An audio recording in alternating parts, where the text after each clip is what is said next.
Bisa kita lanjutkan perbincangan, saya kembali lagi ke Pak Adi Supriyono, Sekretaris Perusahaan Listrik Negara. Pak Adi, kalau tadi Anda mendengarkan pembicaraan kita terakhir, mungkin bisa dibantu dijawab, Pak, apa yang menjadi keuntungan ketika orang membayar lebih untuk PPJ? Misalnya tadi kita dengar di Bekasi bisa sampai 7%.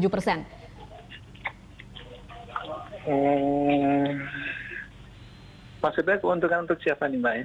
Iya, ketika masyarakat membayar lebih kan seharusnya ada benefit yang lebih juga diterima oleh masyarakat. Uang itu kan masuknya ke Pemda, Mbak ya. Artinya PLN tidak ada benefit apapun dari yang 7% itu. Oke, adakah usaha dari PLN untuk selanjutnya, Pak, untuk lebih menertibkan besaran pajak ini di setiap daerah agar mungkin kalau bisa disamaratakan saja begitu, Pak? Sebetulnya sih kalau bisa PLN malah tidak usah dibebani itu gitu, Mbak. Biar Pemda sendiri yang narik gitu ya. Sebenarnya ini beban untuk PLN. Jadi itu kan sebenarnya bukan kewajiban PLN untuk narik pajak ya, Mbak ya. Iya. Jadi kalau misalkan yang saya malah lebih senang kalau ya sudah itu dikeluarkan saja. Dikeluarkan saja, oke. Itu mungkin lebih baik ya, Pak? Iya, untuk PLN kan jadi tidak lagi dibebani kewajiban untuk narik uang dari para pelanggan PLN. Oke, kalau Pak Adi kemudian bisa sedikit berbagi apa sih yang bisa diinformasikan di sini nih, Pak, biar pemirsa Berita Satu mungkin bisa mendengarkan. Apa sih sebenarnya yang bisa diedukasi oleh PLN bagi para pengguna token listrik itu agar bisa menggunakannya dengan mungkin lebih cerdas dan lebih hemat?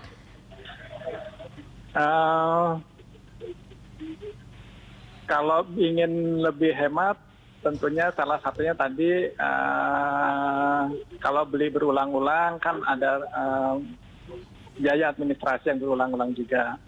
Nah, tentunya kalau bisa itu dikurangi frekuensinya ya akan berhemat. Tapi ya angkanya ya tidak terlalu banyak juga kan. Okay. Dan yang paling besar mungkin adalah bagaimana kita menertibkan penggunaan listrik itu sendiri.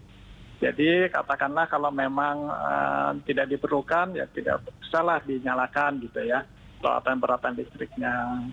Lalu katakanlah jangan menggunakan katakan AC tapi di tempat itu juga ada alat yang menghasilkan panas sehingga AC-nya itu sendiri jadi mubazir gitu ya. Oke, baik Pak Adi Supriyono, terima kasih untuk informasinya bersama kami di Berita Satu. Dan pemirsa, saya akan kembali menyapa penelpon selanjutnya, ada Pak Samsudi dari Kelapa Gading. Selamat malam Pak Samsudi. Selamat malam Bu. Iya, silakan Pak.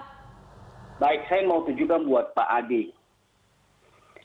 PPJ yang dipotong tiap bulan tidak sesuai dengan informasi Direktur Utama yang mengatakan bahwa hanya sekali. Tapi ternyata saya yang beli pulsa 500.000 tiap bulan dipotong PPJ dan itu cukup besar. Yang saya mau sampaikan di sini bahwa 500.000 yang kami beli nilai tokennya itu secara rupiah 480.000. Tapi KWH yang kami beli, yang kami dapatkan 315.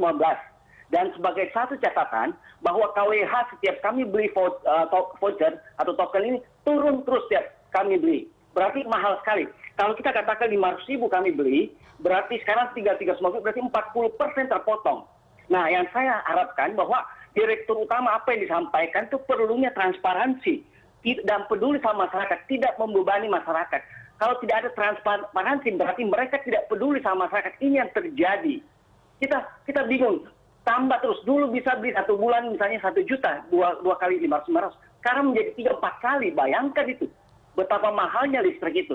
Dan tidak ada transparansi. Ini mohon dijawab oleh Pak Adi tadi. Terima kasih. Oke. Sayang sekali Pak Samsudi, memang Pak Adinya sudah tidak bersama kami lagi, tetapi nanti kita akan, semoga saja Pak Adi memang masih mendengarkan dan nanti mungkin bisa dijawab. Tapi Pak Samsudi, kalau kita boleh bertanya, Bapak pernah tidak mencoba mendapatkan penjelasan tentang bagaimana KWH Anda selalu turun?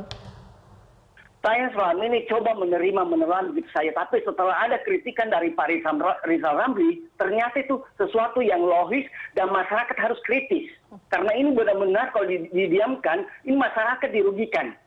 pemerintah seperti ini ya dalam hal ini PLN kalau tidak peduli berbahaya buat masyarakatnya. Jadi benar-benar ini harus dikoreksi dan segera direalisasi buat masyarakat, kepentingan masyarakat. Kalau PLN berpihak kepada masyarakat, begitu Bu. Oke, baik. Terima kasih Pak Samsudi dari Kelapa Gading untuk pertanyaan dan masukannya.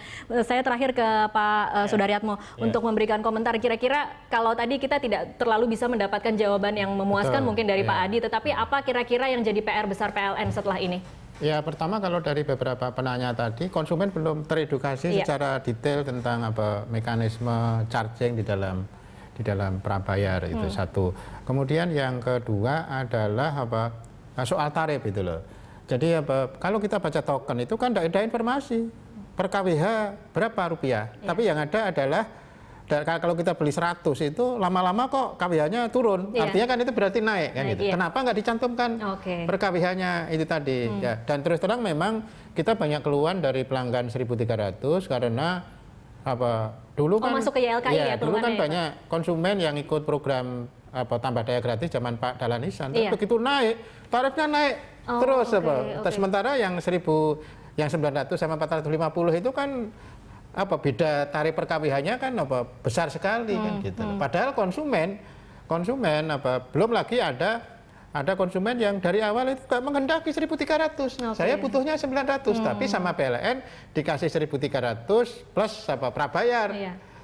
Prabayar padahal tidak semua konsumen yang itu butuh 1.300 sehingga akhirnya dia harus membayar tarif yang jauh berbeda dibandingkan pelanggan 900 atau 450. Gitu. Sosialisasi lah setidaknya PR besar dari PLN. Terima kasih Pak Sudaryatmo sudah bergabung bersama kami.